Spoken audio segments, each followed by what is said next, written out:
Things first. Permissionless. Jerry, we were thinking about all coming in Saturday, but you said all you could find was a camper? Yeah, so Airbnb looks pretty sparse for where downtown is, but we don't have to stay in downtown Austin, obviously. But there's a place which is pretty close to that area where the convention center is. Once again, we don't need to be down there. It's just like then we don't have to move too much the next day. And there's a camper that sleeps three for $80. It looks like hell, but it also would be such a vibe for us to just be in a camper. Because I think, Grant, the seniority, we'd give you the bed, and Aussie and I would be on these like pull out trundle beds. And so I can just only imagine that if the AC went out, we would probably die. I could see the headlines. 3 crypto enthusiasts suffocate. Investigators believe might be like what not methane. Like what are these people who die in their sleep? Is it methane? Like Methane, there's a yeah. gas leak, Methane like or propane gas. Yeah. gas leak or farce or just straight heat. Bodies were not found because no one gave a fuck. If we die in a trailer, I just hope the title says "The Real Rug Pull," and then it's like 3 crypto bros die. The ultimate rug pull. I mean that is possible and affordable, and we could all come in Saturday. Aussie's really leaning towards Saturday because He's trying to escape Canada. Tristan says got to have the aluminum foiled antenna rocking at the same time. Yeah, we'll have the aluminum foil antenna, and inside will be 3 of us in a camper with our aluminum foil hats. It will be perfect. And like tidy whities and a beer. Like, isn't that like an American? And like boots. and an old school lawn chair, you know. Oh, yeah. And boots. Let's Americafy Austin when we're in Texas. The story in my head is this is the first time this boy's been to Texas, so we're gonna have to do stuff. Oh, Wait. We'll need George Pate there to knight him a Texan. You know. Wait. So hang tight, Austin. You have never been to Texas? No. I knew it. We're taking that country Canadian boy down to the deep. George Pate says rent an RV and stay at his place. You know what? We should have thought about that from the whole trip because we probably could have saved money and it probably would have been a trip. But like this is your first. Now Austin is different. If you go to the great nation of Texas, and I honestly believe America is too big, and I believe Texas should be its own country. It already is. Their No, mindset I know is it their is own in thing. effect. I know it is in effect, and it should be. But like, I think the country should get divided into 5 different like states. Like the states should liquidate, and it should be into 5 different countries that are just states. And Texas would be its own, like because it's just its own deal. Or Airbnb in the Austin boot, maybe. But like Austin, I don't think is prototypical of Texas. Like I don't think you're gonna. I hope you get like some Texan experiences, but it's the Austin version, which is like cool, but it's not like the fuck I'm in Texas. Yeah, I mean, Austin is kind of like it's the tech hub of Texas. Everywhere else. Yeah, and means it's more like a tech hub than it is like Texas. Oh yeah. I'm very much aware of that. Okay, so other than being silly, like are we gonna spring for this RV or should we actually just get a hotel room that night and just get another night? I don't know. We could also do an Airbnb. We're just not going to be down in that area, which is totally fine. We'll be in a different part of Austin. I'm totally open to that.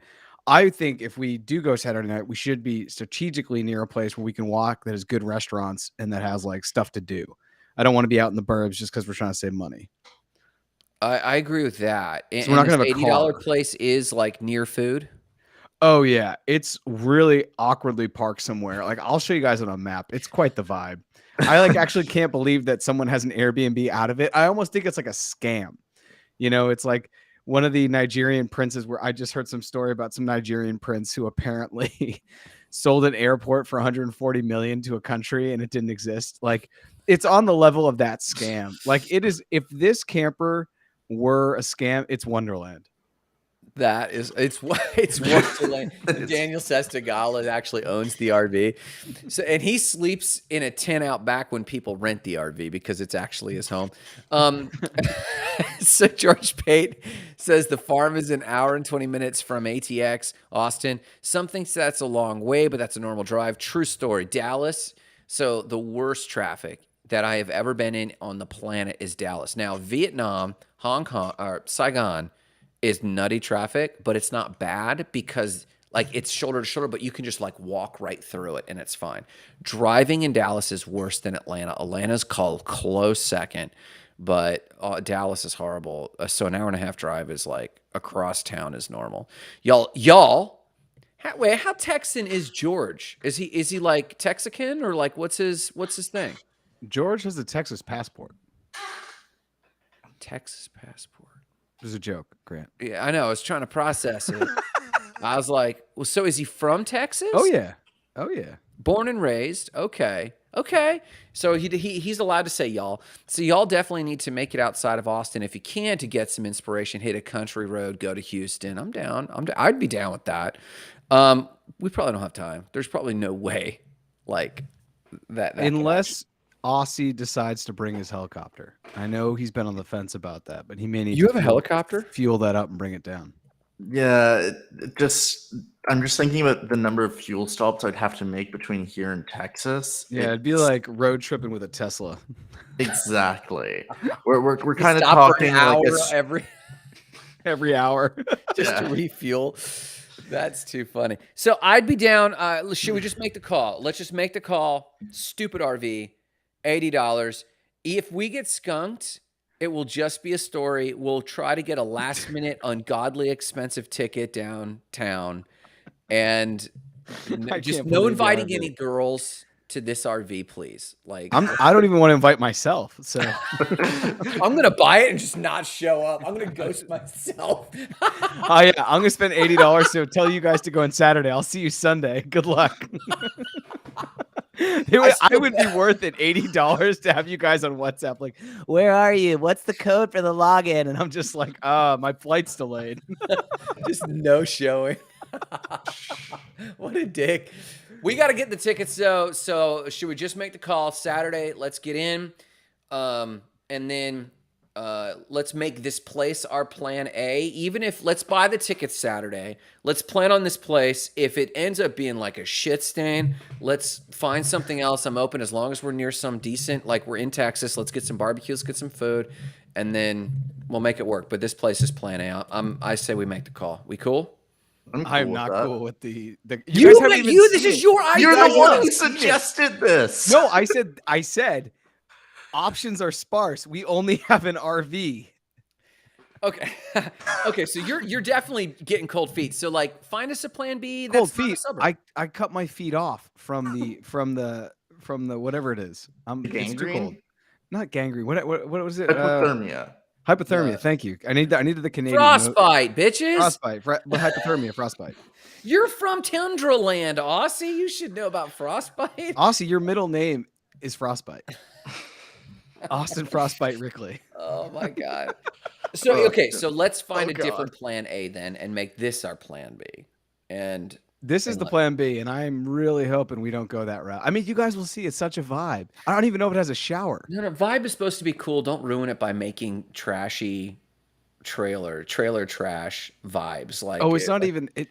You know what it is? I want a trailer personally because it's just so economical, low carbon footprint. I just don't. If I'm going to travel somewhere, I don't want to go stay in a trailer. Well, I'm down with whatever, but we're making the call for Saturday, so we're doing Saturday. We have to find accommodations. Yeah, maybe we're finding a park. I don't know. So I'm in. Get in anytime Saturday. What'd you say, Aussie? Anytime Saturday. Park benches. I think my flights are looking somewhere arriving between. I'm a grown ass man. Okay. I have done that. I have done. We've all found our break. Me, it's this RV that you guys haven't seen how dungy it is. It's not that bad. Grant won't do a park bench. Aussie, what's your non-negotiable here? It can't be raining. I will. If I'm sleeping on the ground, it can't be raining. Oh, he meant just if he has to sleep on a park bench, not just in general. Like, Austin's gonna turn around. Oh, it's raining. I'm going. He's home. Like, I'm going back to Canada. It's raining. Okay. God. Aussie, the thing I want most from you in Austin is no matter where we go to eat, if you don't do it, I will do this. I'm going to ask that you get a discount because you're a Canadian and your name is Austin. And I guarantee it will work. It will work at many places. You have to play the kind northern neighbor sort of thing. Like, oh, Hey, do you do discounts for Canadians? You forgot the A at the end. I heard this is Texas. Do you guys do discounts for Canadians? And then and then we'll just treat you like your special needs and be like, no, he forget that. He gets a discount because his name is Austin. And His name is Austin, yes. okay, so everyone get tickets Saturday anytime, and then we'll find a plan A and just make it work. Let's just make it work. Yeah. George Tortorolo is maybe coming in just to basically hang out with us. He said he would come in for like a day or two, and I was like, all right, let's do that. So we'll make sure we organize that accordingly. Yeah, I would love. He is like a globetrotter, man. This guy, he's surprising. Is he just like low key wealthy from the rock and roll industry and just like is a roadie for crypto now? I just think he really likes Southwest, so he's got nice flight prices. Okay. I just got if he's watching, I want him to chime in and be like, Jared, shut up. He's like, I got the points.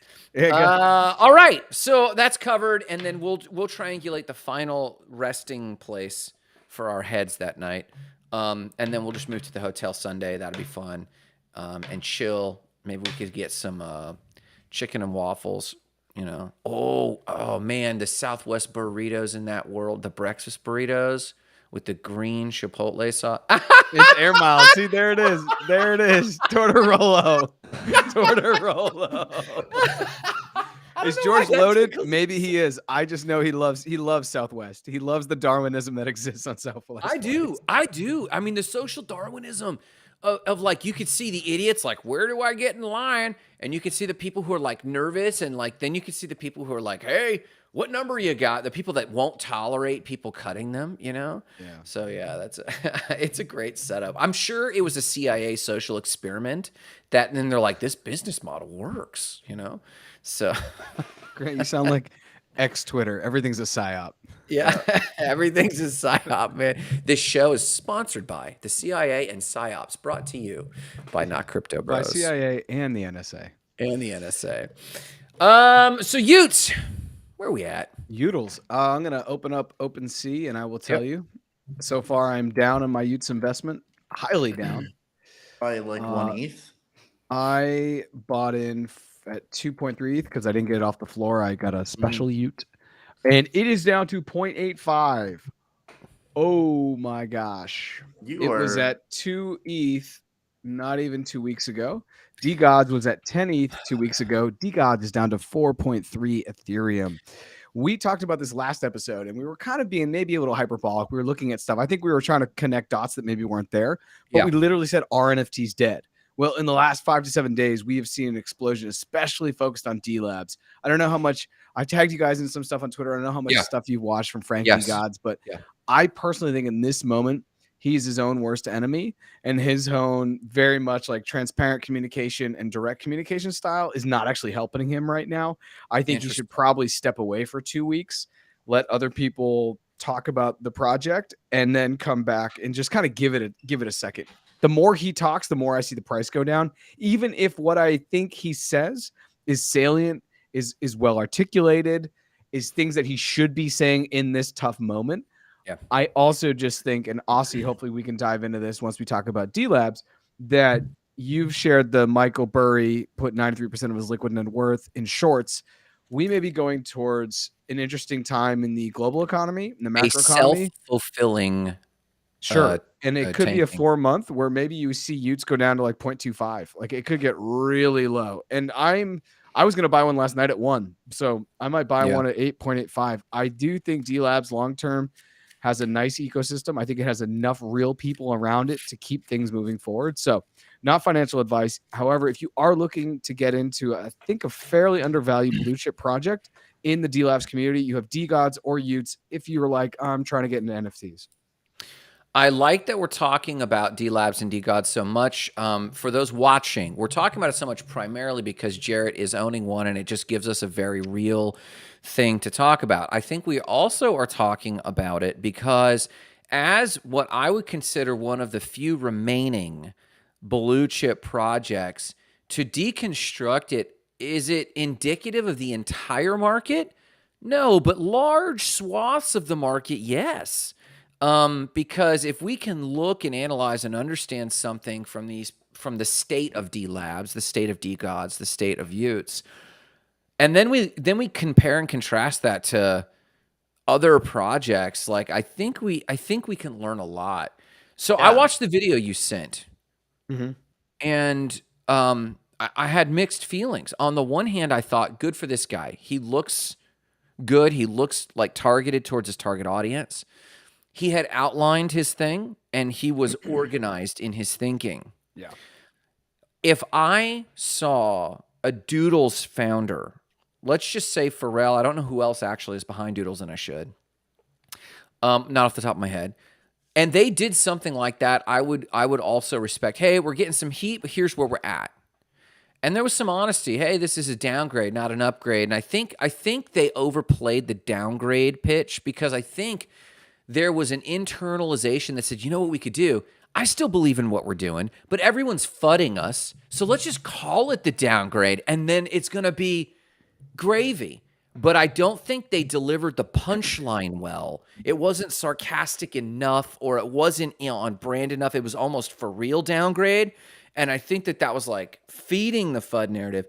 So my takeaway was mad respect. Go ahead, Aussie. That could be a really good strategy. Let's think about this.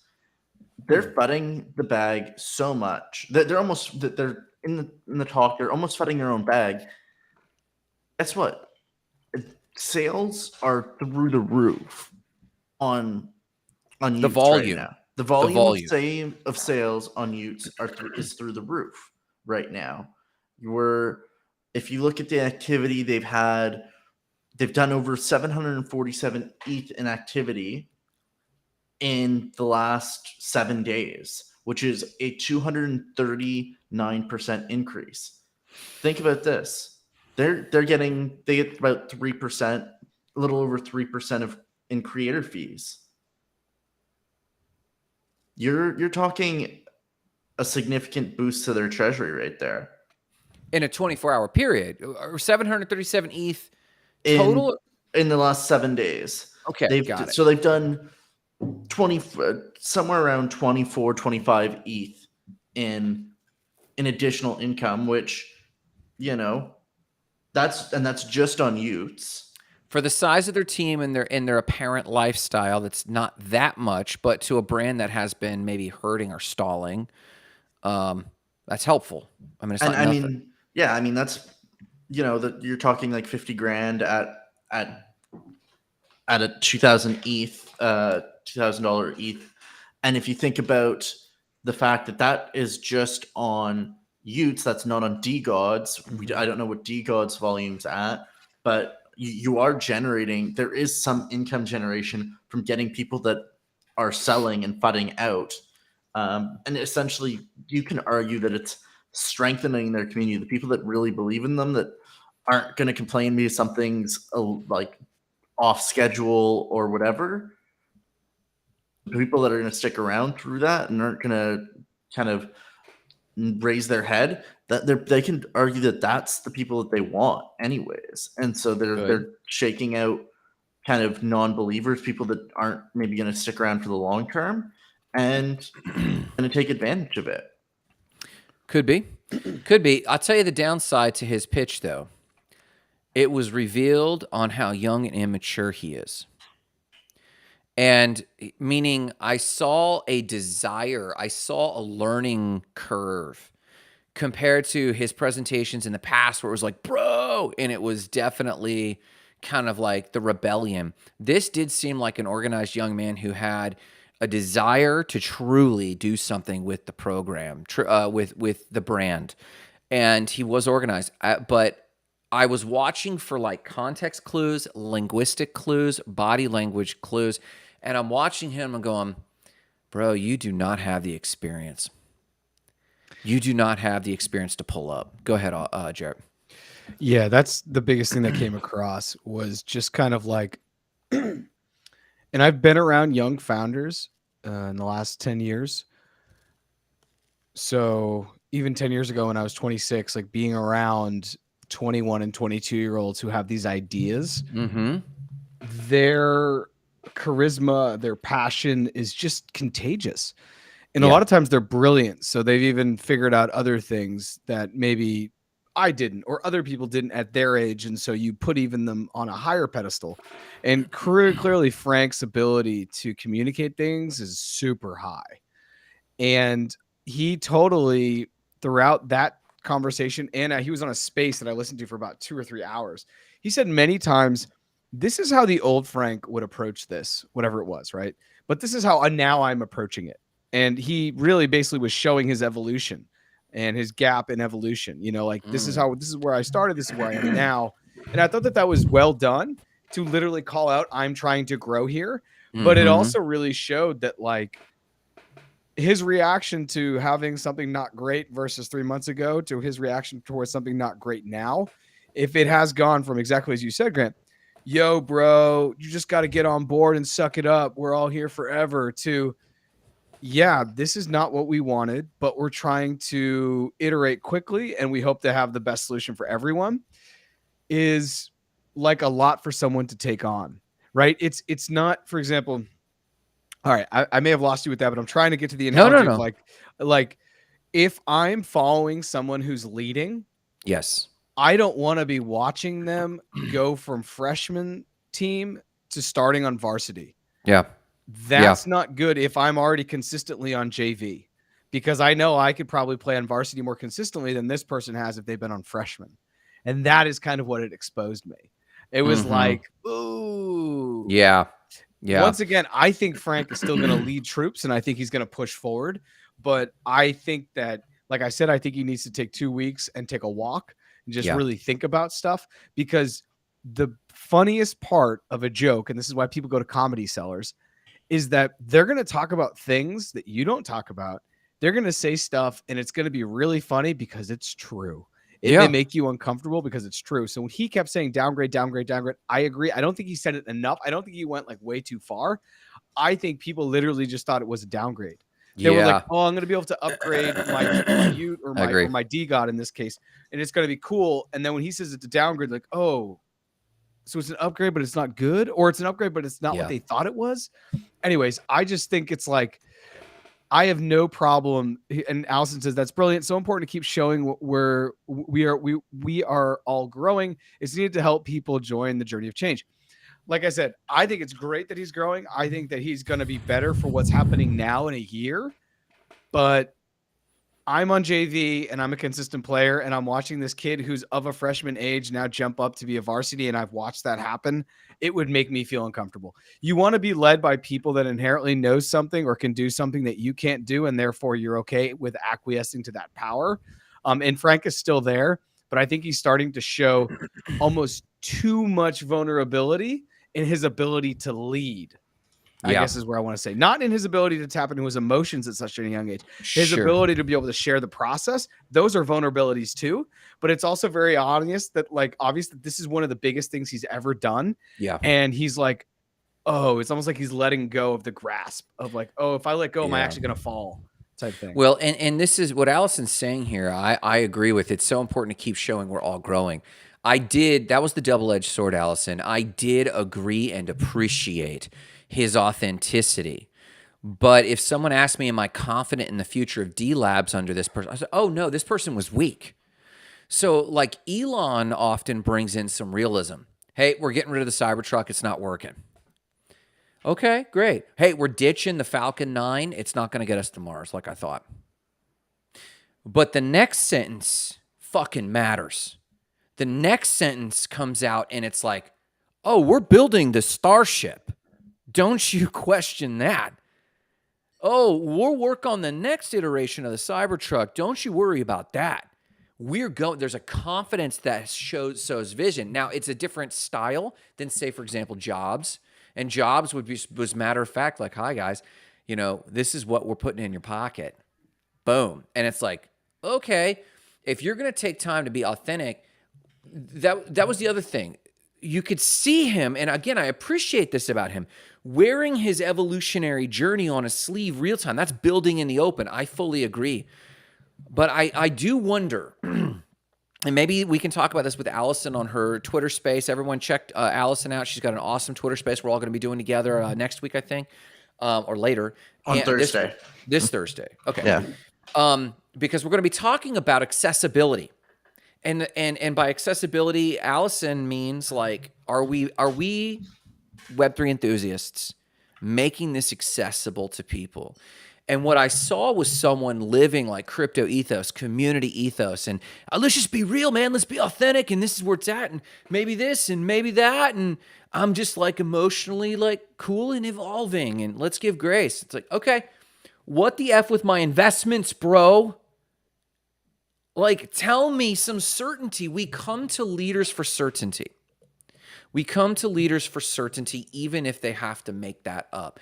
And so this is an interesting experiment to watch because crypto, this is also one of the more visible, and he is putting himself out there. So I have to give him credit for that.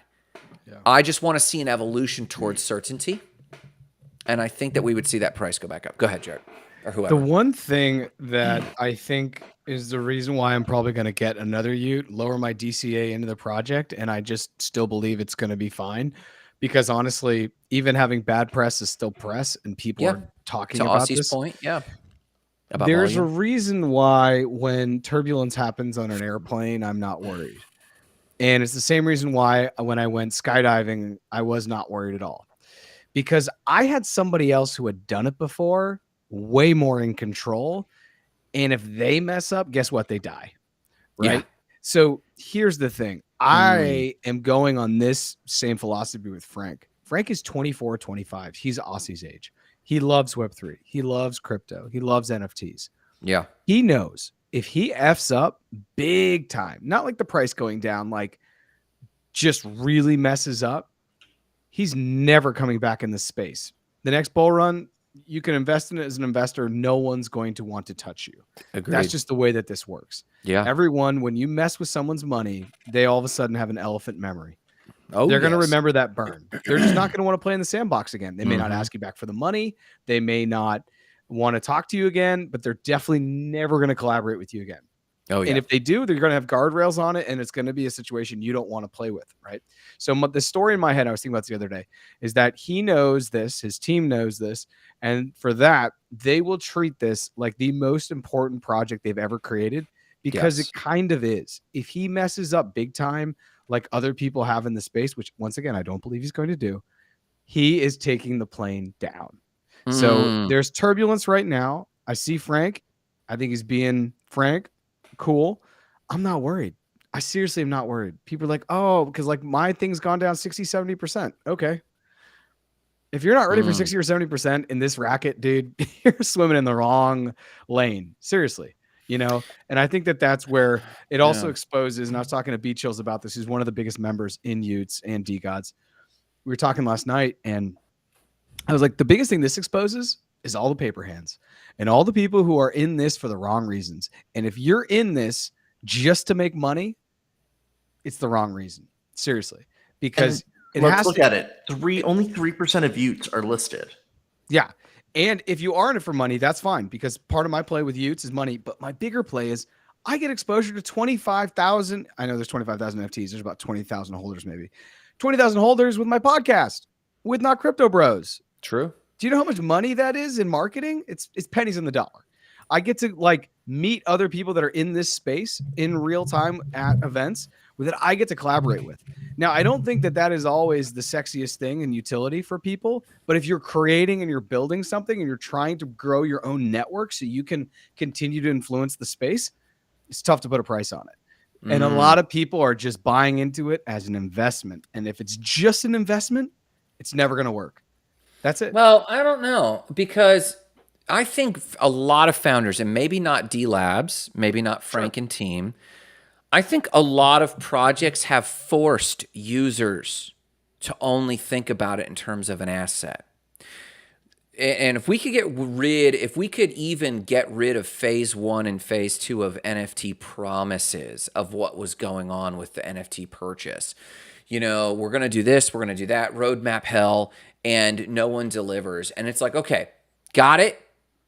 now at least I got to fall back on, I should at least hype this community to drive up my price and at least get something out of it, because everything else I was promised is not there. D Labs is apparently working on community, and I do want to bring a screen up of the Utes page, and this is just the Utes page, and it's to their credit that they have such a, here we go, let's pull this up, boom. They have this whole club section of their site. And I was flipping through this, and there's some interesting clubs. The Good Design Club, a Utes community promoting the application of good designs, principles of Dieter Rams. And as a designer, I'm very familiar with the creative designer of who is Dieter Rams. And there's kind of something for everyone here, right? Like there's a lot of interesting clubs. There's a club in here that I was looking at for artists, builders, and entrepreneurs who love to surf. That's very niche, right? That's very specific. And then, there's a lot going on here. So to their credit, they are trying to build community. But here's my vibe, and I said this to Aussie before we got off camera. Man, there's a lot of good topics, but it's not really my flavor. So if I'm looking at it and it still feels hypey. It still feels like it's 20-somethings trying, hey, those who believe in building fat stacks. And it's like, okay, child, like I hear you, but like what are we really doing and contributing to the world? What I don't see anything in here is inspiration. I don't see anything of a motivational or inspirational motive. It's a money motive, a side hustle motive, a hotness motive. And it's like, okay, I get it, but where's the fucking mission? And so for me, it feels very, it's just not my community because it still feels very childish. But if I'm in their age bracket, if I'm in their generation holding a Ute, I see they are doing a lot. But I am questioning if they can even deliver community. You've got a show. I think you fit, Jarrett, right in this community with your brand, your ambiance. You're a little bit older than some of them, it seems. But like you do have really good juice to offer. I don't feel like I'm looking going, I want to own a Ute, but I know if I buy a Ute right now, it's mostly for an investment play because they're not offering me much more. Doodles feels different, and here's why I like Doodles. It does feel like an investment. And I love their mission. And they're delivering on a roadmap. And it's pretty integrated for me. Go ahead. Yeah. What's Doodles at? I'm gonna look right now. It's 1.43. Yeah, 1.43 is the floor. And I think it's been, look at the activity, but I think it's been hovering there for a while. I agree. I think it's been there for a couple of weeks, if I can remember. I'm pulling it up right now. All three of us are we're total tools. We're totally pulling this up. Allison says, I'll read that while we pull this up. Allison says, I agree. We need to keep showing we are learning, but I'm not convinced the 12-minute video showed authenticity. I feel someone told him to say, sorry, we haven't learned in our learning. Going out on a limb here, I think it was marketing and he's got people talking about them. Yeah, I think the whole thing's a marketing. The other thing that's changed too with X is that if you get a lot of impressions, you get paid. They're giving you rev share. So now the incentive for him to drop this video, he made like $18,000 last month or something. He talked about that on his space. And, I've had multiple people talk to me in DMs recently asking me, what stuff that they think they should create just so they can get more impressions. And I really think at the bottom of art, at the base of art, and Grant, you're an artist, so I want you to pipe in here. Listen. People create art that makes them genuinely happy. That is it. That is the best art, I think. Whatever that looks like. They're not creating it there's not even 1% they're doing it for anyone else. I'm about to drop a podcast I did today. I did that for no one else. I found it to be interesting. I was thinking about it. I was like, all right, here are the 4 reasons why people adopt crypto. Done. Yeah. I'm editing it. It will be out tomorrow morning. I don't care if people listen to it because I love it. And I think there was a music artist who said this. He said, make art that you really, really, really, really, really love. And eventually your people will find you. Yeah. But the problem is you have to do it for so long. It's going to take those people a long time to find you. Yeah. And this is the 10,000 iterations idea, right? So I feel the same, Allison, going back to your comment. It almost felt forced. And I do think that there is insane incentive now, especially with X. I still call it Twitter in my head. Same. With the X app, there's insane incentive now to just create things that's going to cause buzz. And I am not, that's one part of the app and the entire ecosystem I'm not really into, because there are things that like there are cool monkey videos, you know, where like a monkey literally is like throwing poo at somebody in a zoo, and then that gets like 1 billion likes. So someone's gonna make money off that. That's great. I'm glad someone's getting their bag on the end of that. But I'm looking for information that's gonna like add some value to my life, not just be entertainment and like have, you know, small dopamine hits. So anyway. Yeah, and so I just brought this up and I want to share it with the world because this is, and LinkedIn user just says thumbs up. For some reason, LinkedIn user, your face didn't come through, so tell us who you are. So Yeah, they're and loving what you're saying there, Jarrett. So this right here, that's an impact statement. Coloring the world with joy. I jump over to D Gods and I go, I guess there is art. You're totally right. Art is for the artist's sake, and if a community loves it, awesome. And honestly, if Frank would have gotten on and said, hey, guys, listen, okay, we're not delivering entirely on season 3 like we said, but remember, we're here for the effing art. We're D Gods, guys. And he stuck to his brand and his style. Vanessa Gutierrez, there she is. Sorry, your name didn't come through. You know Vanessa, right? oh yeah, we'll definitely be hanging out with her down in Permissionless, which is great. Super fun. Very cool. And so, like, when I look at D-Gods, however, I don't see any purpose, and maybe that's the art. That's my style of art. Is I like projects that are trying to make an impact, and that could very well be. And D Gods could say, "Listen, we're art. We love our own art. So f off if you're going to complain that this is a downgrade. Fine, we'll call it the freaking downgrade for you little paper hands." If he had gone there, I think I might have had more respect than the apologetic approach. Go ahead, Aussie. What's your thought? See, I guess I feel like the evolution is probably better because if we're thinking about the space and how it's maturing, think about NFTs. Our NFTs in general are not performing nearly as well. Utility NFTs that are like backed by investments, like that are fractionalizing real world assets, NFTs that are actually doing something other than offering community are actually NFTs that are sticking around. I talked to you guys about that NFT project that's mining Bitcoin. They're setting up a huge mining facility in Paraguay. They minted out, and then they ended up having one of their partners not mint out all of their portion. So they've been slowly dropping more mints.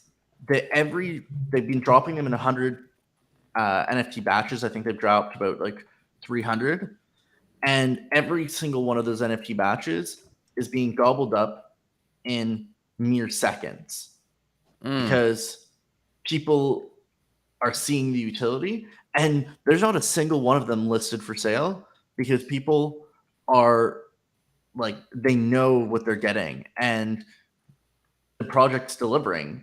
They're getting ready to get, like, their miners are about to go online and start testing this week. And I know there's another mining project that was created 6+ months ago, and there are very, very few NFTs from that project that are listed for sale. Almost none, because guess what? They're delivering.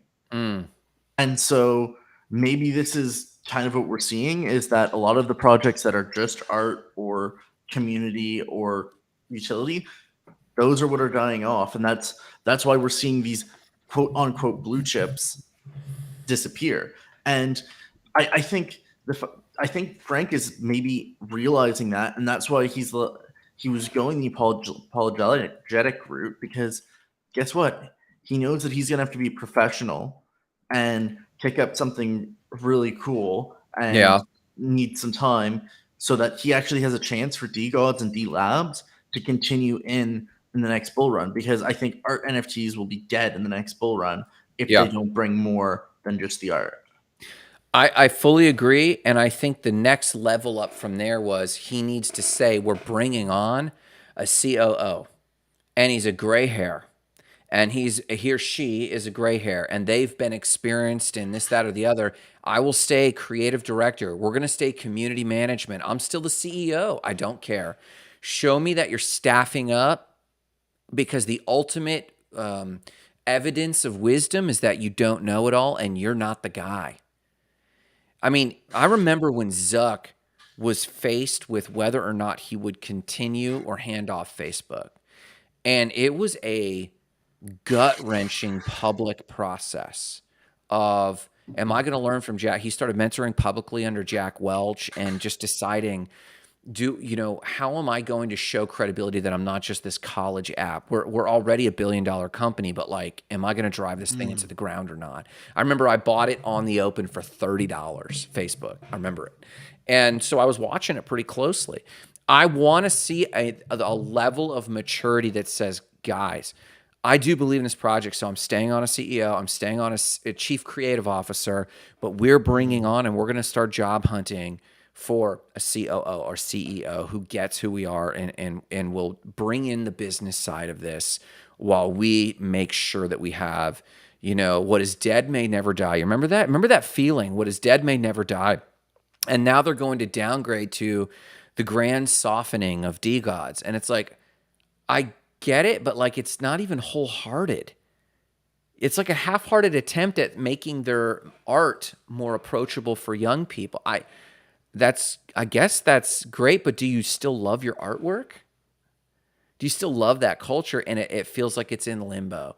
Maybe 0.85 floor on Utes is a deal. I told Aussie before we came on, I can't tell now if it's a deal or if it's a death knell. And I'm not sure. I told myself, once it gets under 1, I'll buy one up. And I'm like, totally cool. But now I'm like, I'm just not sold, friends. Like, I don't know. But it could now just be down to maybe not paper hands versus diamond hands. Maybe it's just down to those who actually like the art and like the vibe. I don't know if I call it paper hands. I don't think I would give anyone crap for paper hands at this point. Like, isn't there a limit to when people get paper hands? Like how long do you have to hold so that when you do let go, you're not called paper hands? Like what's the length of time? I mean, it's the timing. It's not a length of time. If you sell at the top and you're in profit, that's okay. Is it? Yeah. You wouldn't be called paper hands if you held it for a month and then sold it at the top. That's not paper hands. Interesting. I think it changes. I mean, I think paper hands is when you are freaking paper hands and diamond hands, right? The reason why they call it diamond hands is because good things happen under pressure. Yeah. These happen in pressure moments. And the biggest pressure moment is probably selling when you're down and at a loss because you're worried it's going to continue to go down more. So I think it's more about down market attitudes and like behaviors than it is about anything else. But I don't know. I mean, if you talk to the Bitcoin community, you're not a maxi unless you like forget your seed phrase, and you give it back to the world, right? So I don't know. I don't buy anything that I'm not willing to with the Ute. I said I'm holding this to the summer of 2025, minimally, just to see what happens. You have to let these things have a little breath, Web3 X and the entire ecosystem on crypto on the X app. It's just so crazy and so toxic because everyone is there with the highest of time preferences. They want to have a Lambo tomorrow. Oh yeah. Right. So I just think it's ridiculous. I think it's very undervalued. I'm going to be picking up another one. I put my money where my mouth is. I got one at 2.3, very open about the prices. I think it's been quite the journey. And, we're just going to see what happens. This is the thing though. When blood is in the streets, that's when you pick up things. If you're in a real estate, do it. If you're in an NFTs, do it. You're in Bitcoin, do classes. it. I agree, but I'm saying like in these moments is where the opportunity lies. I do agree with that. There are opportunities, and the question though, the thing about the NFT world, and maybe cryptocurrencies is a bit different. Like Bitcoin and Ethereum is probably a bit different from cryptocurrencies, and cryptocurrencies writ large are probably different than NFT projects, but. Yes, in principle, but does that principle apply here? And that's a question we need to dive into in the last 16 minutes because I'm not sure. I hear what you're saying. You're saying, hey, when you have an S&P and you can look at 60, 70, 80 years or whatever it is, and you can see the dips, you say, I think it's going to go up again. That's okay, right? There's a debt cycle, right? We're in a top. We're in this. We're in that. Real estate.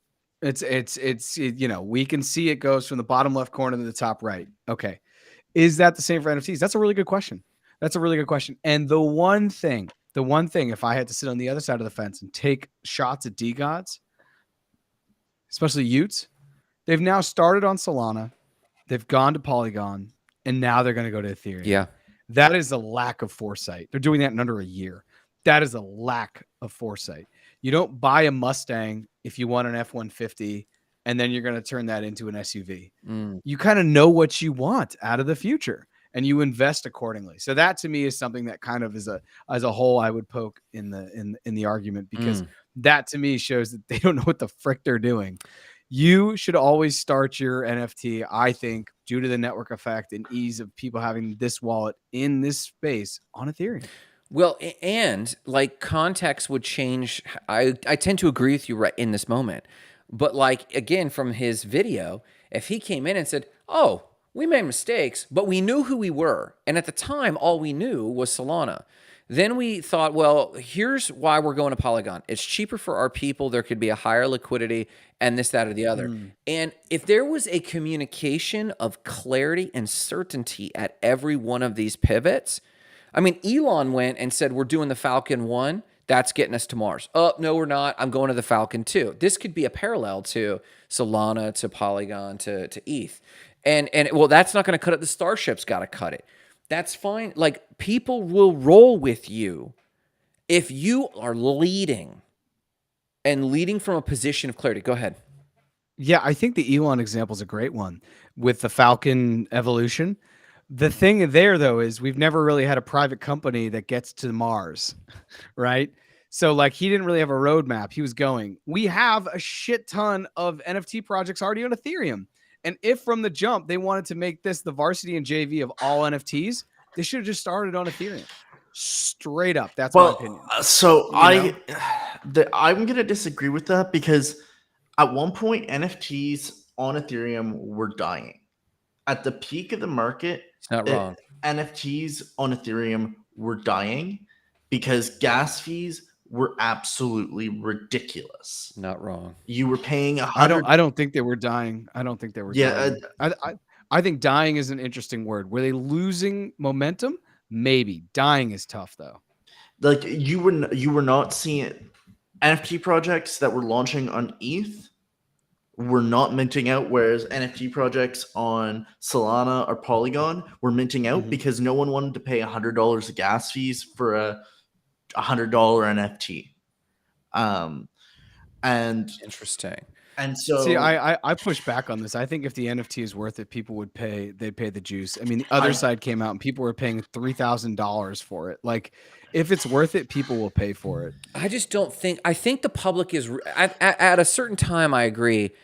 I think people now are looking at themselves in the mirror and being a little more honest and going, I don't know what the fuck is actually worth it out here.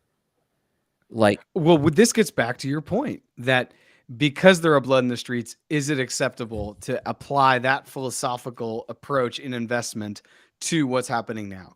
They're down so much. They're down 65% in the last 4 weeks. Utes is. DGods is down roughly the same. Is it now the time to buy, or is it a time to wait? And what's weird about that is this. And Aussie, maybe you would agree or disagree with this.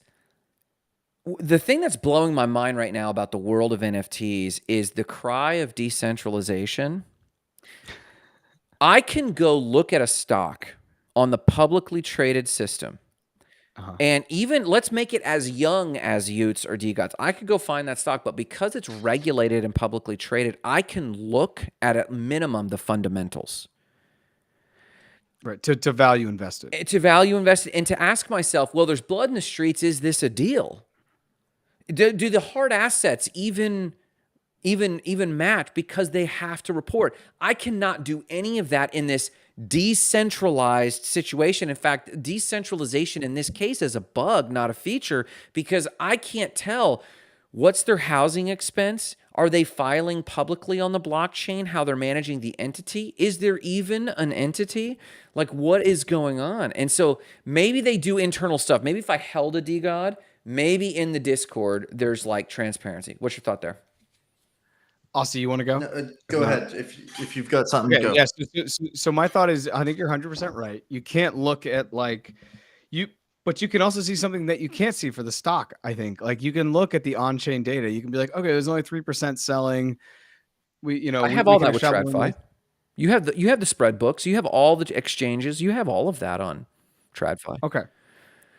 What you don't have in this specific, this is specific, not TradFi or DeFi, is that season 3 went not as planned for DeGods, and that has affected Utes. Nothing has happened to Utes yet. We haven't even seen what Utes season 2 looks like, but because it's part of the studio, it's gotten negative press and That's it a good bumped point. down. So that's why I also There's find it's been still a super newsworthy undervalued. event and potential, and so its Yeah. price has depressed, brought down by DeGods. So there could be some hidden soon intrinsic value, and they knock the Utes push out of the park, and it goes smoothly. It looks sexy. People love it, and it bops from 8.8.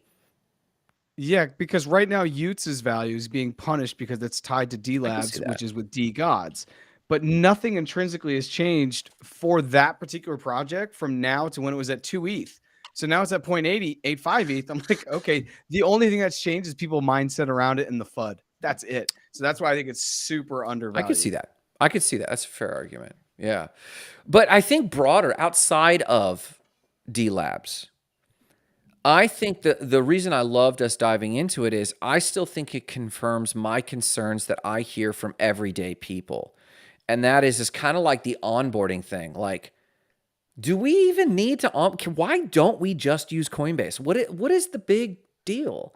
And to those of us who love the principles of, Bitcoin Standard or crypto, we're like, well, it's not really decentralized and you don't own your keys. And they're like, I don't care.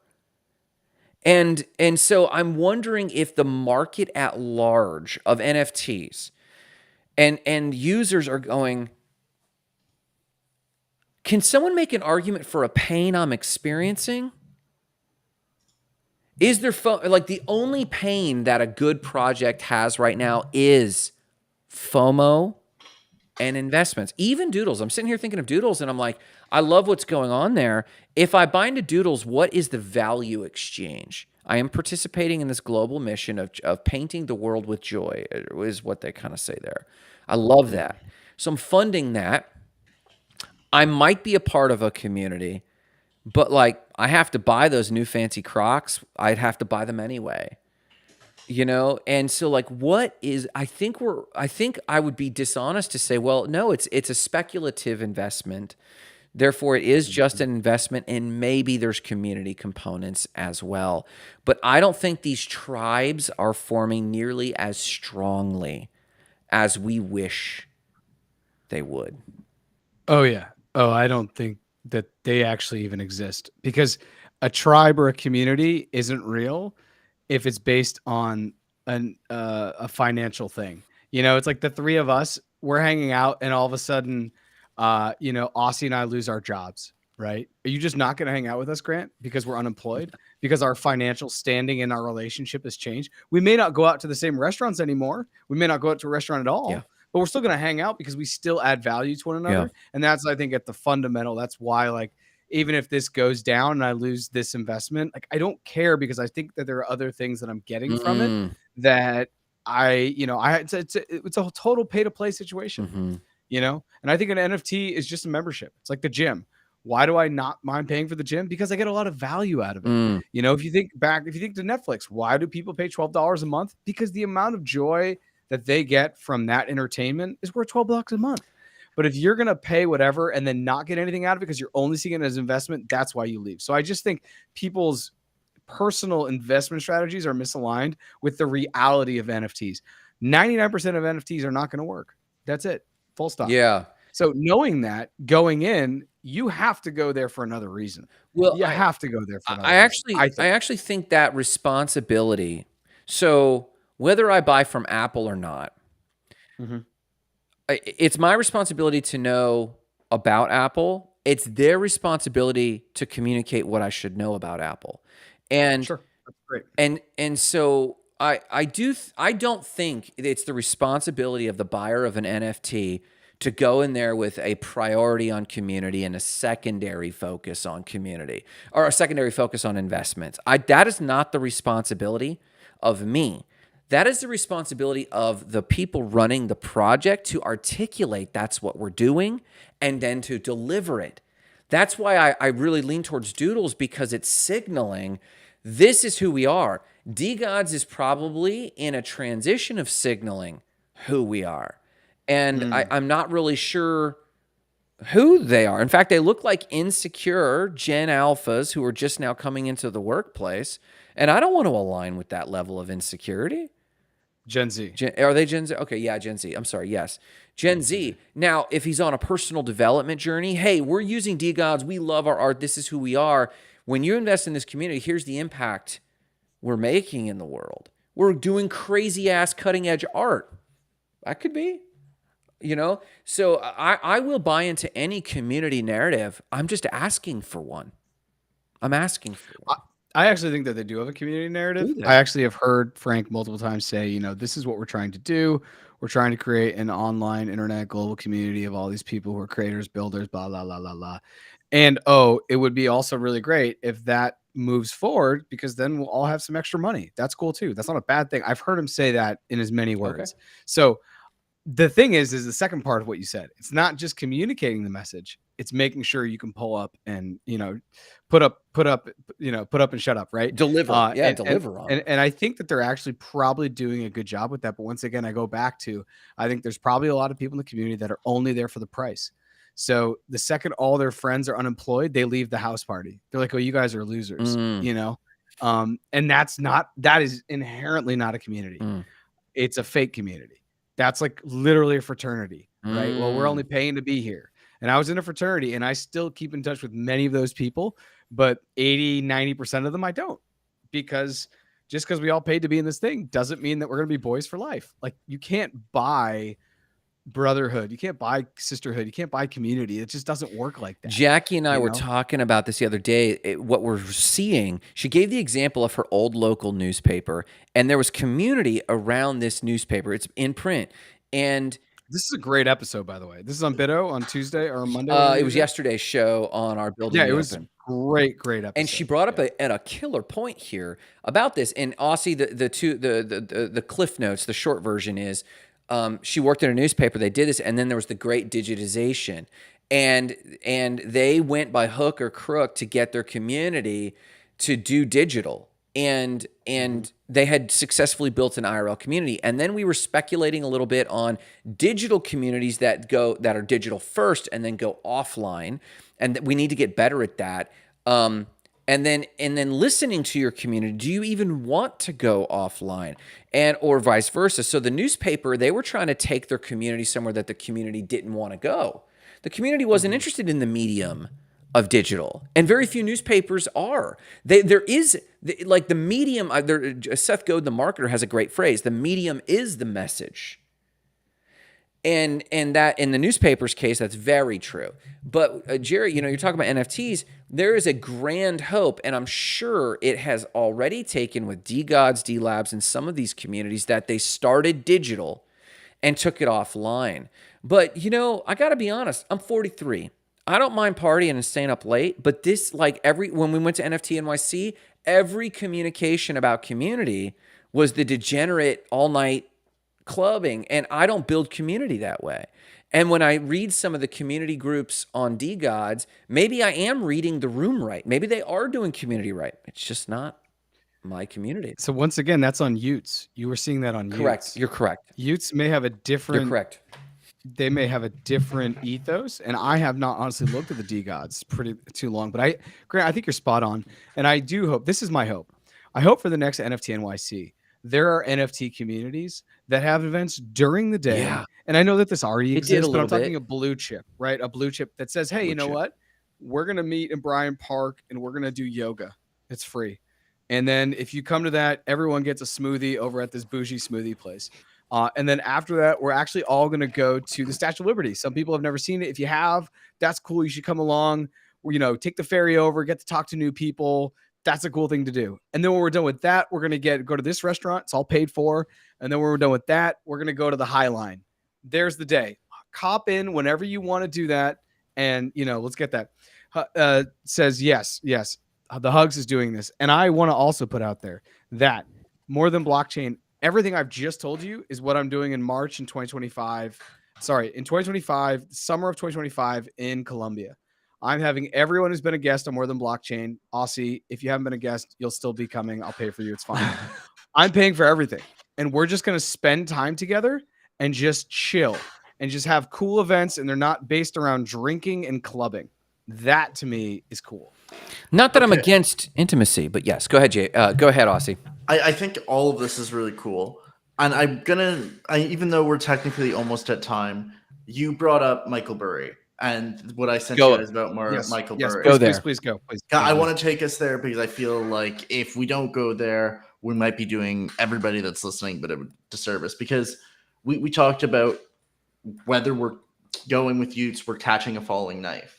And the question is whether you're catching a falling knife on everything right now, because Michael Burry, who famously shorted the 2008 crash and has called two of the last two recessions, has put 93% of his liquid wealth in shorts on both the S&P and on the NASDAQ. Do we know the timeline on those shorts? Yes. Sorry, Grant. No, go ahead. We don't have an expiry date on his puts, unfortunately. Okay. Because that would be phenomenal to know. Yeah. Because you're right. If you're looking at a Ute, are you catching a falling knife in the sense that Ethereum could go down to 1,200? Who knows? And the Ute price could also reflect that, right? Like it could get crazy. So question on this. I heard anecdotally that this was not exactly how Michael Burry's position is actually set up. It was more anecdotal than literal. To our knowledge, this is a literal short with 90% of his wealth? It's he's using puts, apparently. He's putting his liquid net worth. Yeah. So I mean, he still has but it wasn't about the percentage of his wealth or whether it was liquid or other assets. I heard that it was anecdotal. That basically he was what amounted is to he's going all in on his call for a massive recession. You don't happen to have any reference on this, do you, Aussie? I meant to look it up earlier. I mean, I've seen many tweets about, and the problem with Michael Burry is that he'll tweet and then within a few hours he deletes his tweet. I've seen this. Yeah. This is like a very like well-known thing about Michael Burry. And so you almost, if you follow Michael Burry and you want to see what he's saying, you almost have your notifications on so that you automatically so it immediately you see it before he deletes it, type of thing. And so there's multiple people that follow Michael Burry pretty closely that saw a tweet about him putting in large numbers of puts on the NASDAQ and the S&P with about 90% of his portfolio. So that to me is kind of the very interesting. And it does make it a little bit hard because you don't have a tweet or him or you don't have the blockchain to be able to say, he has put on all those puts that all these people are reporting. What do we know his Twitter handle? Give me a second. I'll look it up later. So what is this supposed to mean? How am we supposed to take this? Well, do we think Bitcoin double bottoms? Do we think we're gonna see lower prices on Bitcoin, ETH, and maybe the entire market? And does this kind of help impact even further prices on Utes, DeGods, Doodles? Because Doodles prices dropped pretty significantly too. I mean, Doodles are sitting at 1.43, but if you look at the analytics over the last 90 days, their floor prices dropped. Give me 2 seconds. It's dropped. I mean, it was at 2.5, 2.6 in June. So what I'm looking at here, I've been researching this. It's in the first quarter this year, he bought puts on 2 U.S. market indices to the tune of $880 million in one for the S&P 500 and 738 million in another, which is the QQQ. And yeah, that was Q1, and he is just sitting holding. So I guess the news is just breaking on it, I guess, on some of this. Maybe the news is just breaking on some of this, but the fact is like, I mean, if he's sitting in all these puts and the guy's pretty smart. He seems to have nailed a lot of the last recessions. What does this mean for the market? He's also a whale, which means, first I want to call out, is he predicting the market or is he making the market? And at that much money with that much reputation, there's a lot set up for a recession, but it seems like he has the swagger to push it over the edge. And so, you know, we opened the episode and I said, is this a self-fulfilling prophecy? Meaning, will we ever know if these are legitimate recessions or are recessions and bull markets all just emotion that are self-fulfilling? That aside, it's looking like it's going to tip. I think it might tip, but like we talked about, if it does tip, they're going to drop interest rates and start printing in the next 6 months, and that could coincide super nicely with the halving. That's the question. I mean, I want you guys asked me how Canada's feeling. I mean, we'll talk. I'll mention if you're not in the US and haven't heard of the Richmond North of Richmond, which literally is a song by just a nobody singer who about the struggles of American people, especially the working class, that went viral over the weekend. Like, what do we think? Do we think they're really going to bail out everybody that quickly? And do we not think that there's going to be a lot of pain before then? I don't think those are mutually exclusive. Okay. I think there's always a massive amount of pain. Like, I think life is pain, right? Like, I mean, like when the market is high, that's pain to somebody else. Maybe not Americans, but somebody else. And I did genuinely enjoy this gentleman's song. Joe Rogan shared it. You shared it with us. I forget the name of it, but if you're watching this show, chances are you saw this song or some version of it. And he is resonating with people. But pick any year in the last 100 years and give that guy a banjo and a country stage with someone who's at average or below average American income, and they will go, he's just singing the tune of the ages. And it's like, this is always the problem. This is always the problem. There's never not a problem. One of the great teachers in spirituality said, why care ye for the poor? The poor will always be among you. And it was like, well, that's kind of sadistic. And it's like, we still need to end suffering. We still need to care. You're right. But is it a klaxon of something new? And my view is just, it's not. I mean, and like the hate I got on our space we were with Allison, I was like, hey, big business. It's okay, Sam Altman. I'm in this vein of, this is an always thing. And so that's kind of where I'm at. Like, it resonates, but it resonates in that it will always resonate. There's nothing unique going on. Okay, that's interesting.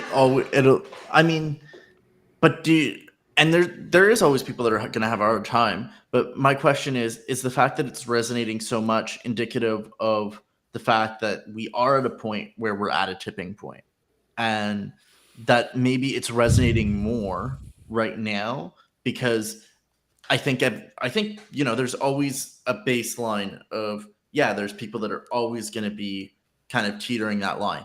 That's why there's welfare and there's other social programs and everything like that.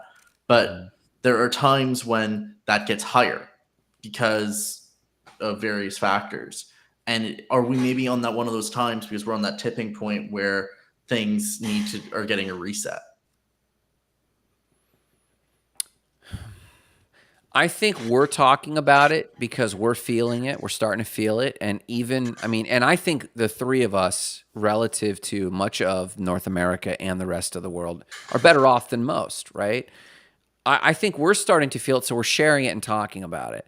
When there's a bull market and all of our investments are taken off, I guarantee there's a musician singing about the pain and the blight. And you and I might not share it, but a good swath of America is. So I would say there's a level of accuracy to. I would agree with the amount of what you're saying. Yeah, there is a tipping point for us. Sure. What do I think it means for the market? Is it an indicator? Is it like a Warren Buffett indicator that we're there? I think it's an indicator that some part of the society is there, yes. And so, like, for example, my real estate. Jarrett, you shared a tweet about real estate rates. And I am bullish on real estate. So I'm looking at selling one of my properties. I'm bullish on utes. So someone could sell a ute because they're bullish on it. Because it's an investment. Do they have paper hands? Are they upside down? I don't know, but with all other investments, I can in an integrated way say I'm completely bullish. Therefore, I'm selling. Why? I'm timing things. So this guy's song, is it an indicator? Sure, it's an indicator I shouldn't ignore, because fear, there is no intrinsic mechanism that's going to drive us into recession. There is only fear and the passing of virtue signals around fear that will cause people to sell, and we'll get into a death spiral. I don't believe there's a single extrinsic thing that will do that. It will just be the amount of fear. Then we'll hurt long enough and people will feel safe enough, and nothing extrinsically will cause us to go into a bull market. It'll just be that the emotions and the mores of the aggregated society would have been calmed, and they have found their median, and they're feeling, what does the greed indicator say? They're feeling greedy or they're feeling fearful. And I think that's accurately named. I think there's very little extrinsically that is new that is causing any of this. Michael Burry, he's just a big whale. This song, it's just a big whale. And what will happen? It'll be self-fulfilling. So yes, there will be pain. But I only try to pop some of these balloons because people are looking, there's a confirmation bias that there is, the man's got us down. Who's the man today? Oh, it's Biden. Who was the man last time? It was Trump. Who was the man before that? Oh, it was Obama. And there's always this balloon that's the absolute signal. It's a weather balloon. It's the absolute signal. And I just like, nah, something's going to happen. How are your investments? And, what are we getting into next? Maybe Utes is buy low, sell high. Maybe that's where it's at. I think we should actually, Jarrett, think about things more as investments. I think we should not demonize thinking about things as investments, because investing in a community could be its own investment. And how? Oh, I'm not demonizing it. I'm just saying if you go into it just for a financial investment in NFTs at this point, and then you get hurt and you complain about it, I don't think you have a right to complain. That's all. I'm 100%. I agree with That's that. all. Yeah, if I buy and sell like my property and I just do it wrong, but I bitch. Yeah. Well, yeah. I made the call, right? Like, yeah, this is radical accountability. That's the whole thing with Web3. You're either signing up for it or you're not. I like that. But a lot of people don't get that, and I think that that's still the thing. I think you got to know what games you're playing. And yeah, this song is cool, but like Grant said, I think if you play it anytime over the last 100 years, somebody would totally be like, yeah, hell yeah. I think we have new technology now, but like, can you imagine when the radio came out, when the TV came out, when the car started, when electricity happened, when trains were running? People are always going to be fearful. And it goes back to something I said a couple episodes ago, which everyone's just trying to play victim on some level. Yeah. And the people who are aware of it and can suss through it and explore why and deal with those demons, I think that they're better people than just being like, oh, this is holding me back. Right. So unless you are literally in certain parts of this world held down by actual authoritarian regimes with no other answers, if you're in the US and you have Wi-Fi and clean water and you're relatively safe, I'm just kind of like, dude, I tell people all the time when they're like complaining about something, I'm like, let's go live in a village in Guatemala with no electricity and no water. That would probably help out. How would that be? Because then the fact that like your wife got home late and you had to watch the kid for an extra 30 minutes and couldn't go like play video games online. What is that? That's nothing. Right. So we're way over. Okay. I want to just shout out two things. One thing, this is my last time doing probably twice a week for some time. Oh, yeah. I start a new job tomorrow. So I want to shout out Jackie Roach, who's going to be hopping on, joining Not Crypto Bros, is hopefully a more permanent installment, which is going to be good. We would love that. And the other thing is that I may be going to the UFC this Saturday. VeChain has invited me to go to the UFC. The UFC is here in Boston, and I met some people at the VeChain. George Payton, I actually met them when we were in Austin for Consensus, and I kind of kept in touch. And I hit him up and said, "Hey, you got an extra ticket?" And I'll be going to UFC on VeChain's dime, repping all their VeChain stuff. What in the world? This Saturday, so I'll send pics. Dude, that's all right. That's all right. That's all right. I knew there had to get perks somehow. Yes, I agree. Shout out to Jackie. She'll be here. She'll bring a feminine touch, and then we will legitimately be not Crypto Bros. Georgie says, "What up?" Aussie, any shout outs today, bruv? You know what? Shout out to Allison for helping organize all of our these new Twitter spaces that we're going to try. Shout out to Allison. Find us on Twitter Spaces. We're firing it up. No, it's not Crypto Bros, but it's Crypto People talking a little more intelligently. And I think we have a very similar dynamic, but it actually feels a bit more sane with Allison at the helm. Yeah, well, there's an adult. There's an adult in the room. Allison, we're like toddlers running around. She's a phenomenal host, and her passion to onboard people, folks, is just second to none. So I look forward to that. Good call out, Aussie. Good job. Well, guys, I think that's it. Have a great one. Jarrett, we'll miss you this Friday. Everyone, check us out Friday at 10 a.m. Jackie Roach will be with us, and then we'll be back on next week, and I'll be hailing from Great Appalachia. But we'll be on just the same. So we'll be talking to you guys soon.